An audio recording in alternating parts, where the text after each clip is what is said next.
Saudara-saudara yang kekasih dalam Kristus, bagian dari renungan kita pada pagi hari ini diambil dari Markus 16 ayat 9 sampai ayatnya yang ke-18.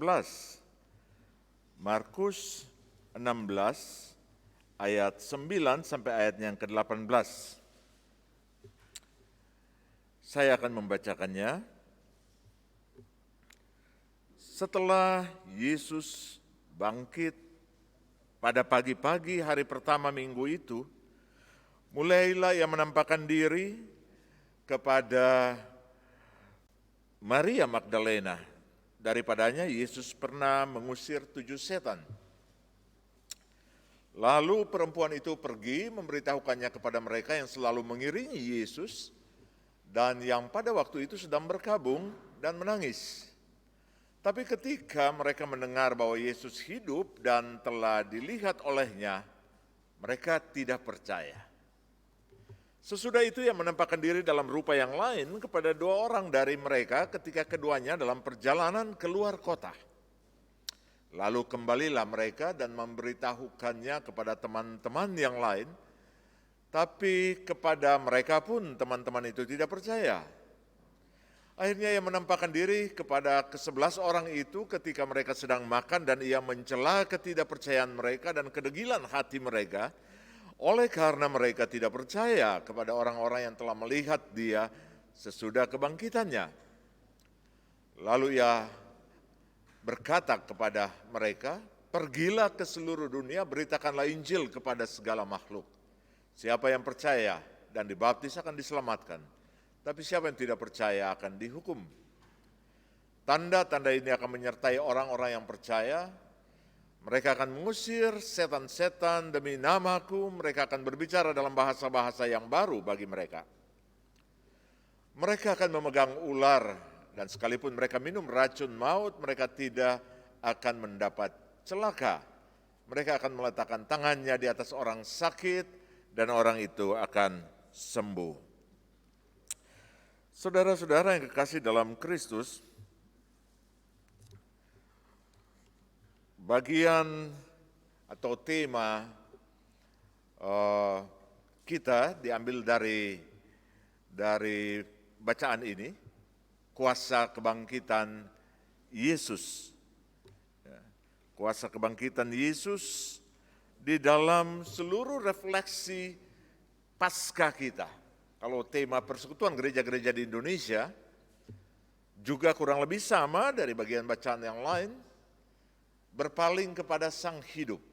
Itu diambil ketika Maria Magdalena datang ke kubur Yesus, di dalam duka cita, di dalam nestapa ia ditegur, ia tidak kenal, sampai ketika Yesus memanggil dia dengan menyebut namanya Maria, lalu ia berpaling kepada Yesus dan mengenalnya, "Ya Rabbuni," ya, guruku, Tuanku.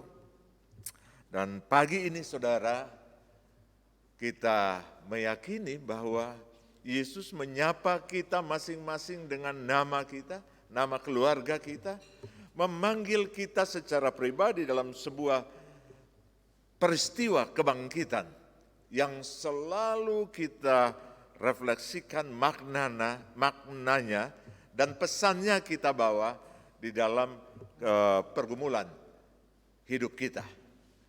Saya berharap sungguh bahwa pagi ini setiap kita merasa penuh disapa oleh Kristus. Kuasa kebangkitan menyapa kita. Karena percuma saja ketika kita merayakan Paskah, tapi kita tidak berpaling kepada Sang Hidup. Dia yang bangkit, Dia yang datang menjumpai, menghampiri kita. Jadi kita tidak menghampiri realitas kebangkitan itu. Kalau kita baca juga dari bacaan Markus 16 ayat 9 sampai 18, perjumpaan Yesus dengan murid-muridnya dalam peristiwa kebangkitan, termasuk 2 orang yang jalan ke Emmaus, termasuk para murid yang berkumpul pada saat itu, dan Yesus datang. Apa yang menarik di situ, mereka tidak menghampiri kebangkitan itu. Kebangkitan itu yang menghampiri mereka. Sang hidup itu yang menghampiri mereka. Dan diminta hanya respons. Berpalinglah kepada sang hidup dan sambutlah dia. Ini luar biasa saudara-saudara, bahwa Allah saat ini menghampiri Anda, menghampiri keluarga Anda, menghampiri jemaat Anda. Allah di dalam Kristus yang bangkit dan menyapa kita secara sangat pribadi dan mengajak kita berpaling dan melihat pada Tuhan yang datang, dan kita sungguh percaya bahwa Ia sungguh bangkit. Tentu sebagaimana kita baca dalam perikop kita, tidak gampang saudara-saudara untuk menjadi percaya di saat ancaman kematian dan keputusasaan begitu menghantui para murid pada saat itu. Itu skandal tragedi yang luar biasa, peristiwa kebangkitan Yesus. Ya, karena itu konspirasi antara para pemuka agama dan pemerintah yang berkuasa. Yesus dianggap sebagai pemberontak yang mati, disalib, dan mereka juga tahu bahwa ada pemberitaan sebelumnya di masa lalu, bahwa dia yang mati disalib itu akan bangkit.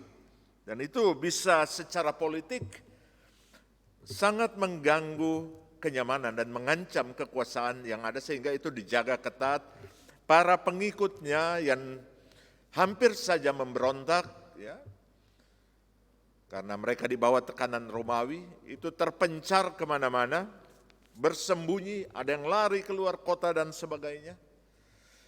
Karena tentara Romawi juga mencari mereka. Pemimpinnya sudah ditangkap, maka pengikutnya juga harus dicari. Karena itu kita lihat atmosfer yang ada di seputar kebangkitan Kristus adalah atmosfer ketakutan, kekhawatiran. Di situ kita harus ajukan jempol yang luar biasa kepada para perempuan di seputar kebangkitan Kristus. Mereka yang tetap kokoh ketika Yesus dibawa ke salib. Kita baca perempuan-perempuan di sekitar salib Yesus, di kaki salib Yesus. Ketika para murid yang umumnya laki-laki menghilang semua karena ketakutan. Mereka yang merawat jenazah Yesus, mereka yang merempahi dan meminyakinya setiap saat, dan mereka juga yang datang, dan mereka adalah pemberita pertama kebangkitan Kristus, dan orang tidak percaya. Ini sebuah simbol yang sangat luar biasa, bagaimana perempuan menjadi pemberita kehidupan. Dan saudara-saudara yang kekasih dalam Kristus, ancaman dan teror kepada pengikut Kristus di tengah situasi kebangkitan yang dibayang-bayangi dengan penggunaan kekerasan, tekanan, dan lain-lain, membuat suasana Paskah atau makna Paskah menjadi sangat luar biasa, karena Paskah kebangkitan secara iman spiritual menegaskan bahwa bahkan kematian pun tidak dikdaya seperti kehidupan. Bahwa kebencian kuasanya tidak sedahsyat cinta dan penebusan. Kuasa cinta dan penebusan mampu memasuki ruang-ruang paling dalam dari keangkuhan, dari kebencian, dari ketakutan-ketakutan yang paling dasar, dari kegelapan-kegelapan batin, bahkan kematian, dan menerangi serta terangnya menembusi pojok terdalam dari kehidupan untuk menegaskan bahwa kegelapan dan kematian bukanlah kata akhir. Kuasa kebangkitan itu meneguhkan para murid dan kita saat ini untuk tetap berdiri di tengah tantangan badai, di tengah ancaman penghancuran kehidupan. Saudara, kita memang menjalani itu, kita sadar bahwa peristiwa Paskah saat ini pun kita lakukan, kita rayakan, kita ibadahkan di tengah bayang-bayang kematian pandemi yang sudah setahun lebih. Ini Paskah kedua kita rayakan seperti ini. Kalau Paskah pertama masih sangat tegang, ya. Paskah kedua kita sudah mulai beradaptasi, tapi kita masih melihat bayang-bayang kematian ada di sekitar kita. Ya, kita baru saja menyaksikan juga bagaimana teror bom ya membuat kita menjadi lebih takut. Kemarin ya saya tidak tahu hari ini bagaimana orang-orang di NTT misalnya atau di wilayah timur sebagian Indonesia merayakan Paskah karena sampai semalam anomali iklim El Nino menghancur leburkan desa-desa pesisir dan lain-lain. Saya lihat video-video yang dikirim. Kita diliputi oleh berbagai bencana kemanusiaan, bencana alam dan lain-lain, konflik yang membuat harapan selalu menjadi sesuatu yang mahal, yang harus kita upayakan. Bahkan ibadah kita pada saat ini, perayaan Paskah pada saat ini kan kita juga lakukan mungkin ya, dalam suasana yang was-was ini kalau ya tidak diizinkan, kalau orang tahu dan kalau kita direngsek seperti itu, wah, mungkin ada situasi seperti itu di dalam atau membayangi di balik sukacita nyanyian-nyanyian kita. Tetapi juga dalam pergumulan-pergumulan sehari-hari, dampak COVID membuat orang kehilangan pekerjaan, teman meninggal, pendidikan anak-anak yang juga menjadi masalah karena semua harus dari rumah dan lain-lain, sehingga hidup menjadi tanda tanya bagi banyak orang. Masa depan, kapan kita keluar dari situasi-situasi yang mencekam, menjadi sesuatu yang digumuli terus-menerus. Kita seakan-akan masuk di dalam pengujian-pengujian yang sangat luar biasa beratnya. Oleh karena itu, makna dan tema kebangkitan Kristus dan kuasanya pada pagi hari ini menjadi sangat berarti secara spiritual untuk membangun harapan dari dalam. Karena dengan atau melalui kebangkitan Kristus, kita memastikan sebuah situasi bahwa perjalanan bersama Allah membuat kita akan diuji terus-menerus. Tetapi kita tidak pernah bisa dihancurkan. Amin. Kita akan diuji terus-menerus. Tapi kita tidak pernah akan dihancurkan ketika kita berjalan bersama Allah di dalam Kristus. Karena itu, berpalinglah selalu kepada Sang Hidup. Karena Allah kita adalah Allah kehidupan, bukan Allah kematian. Kuasa kebangkitan Kristus yang kita rayakan hari ini dengan sendirinya memperkuat ketahanan kita sebagai pribadi, sebagai keluarga, sebagai jemaat untuk menjadi orang-orang yang bertahan melewati berbagai tantangan, kita menjadi penyintas. Kita memiliki spirit sebagai penyintas dan bukan spirit sebagai korban. Karena banyak orang menghidupi spirit sebagai korban. Merasa diri dikorbankan. Saya menjadi korban. Saya tidak mampu lagi. Jemaat kami menjadi korban. Kekristenan menjadi korban.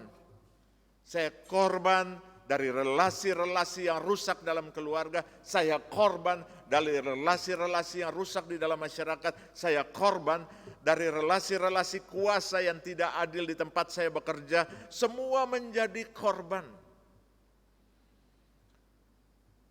Benar, tetapi kalau kita tinggal di dalam spirit sebagai korban, kita tidak pernah bisa bersaksi.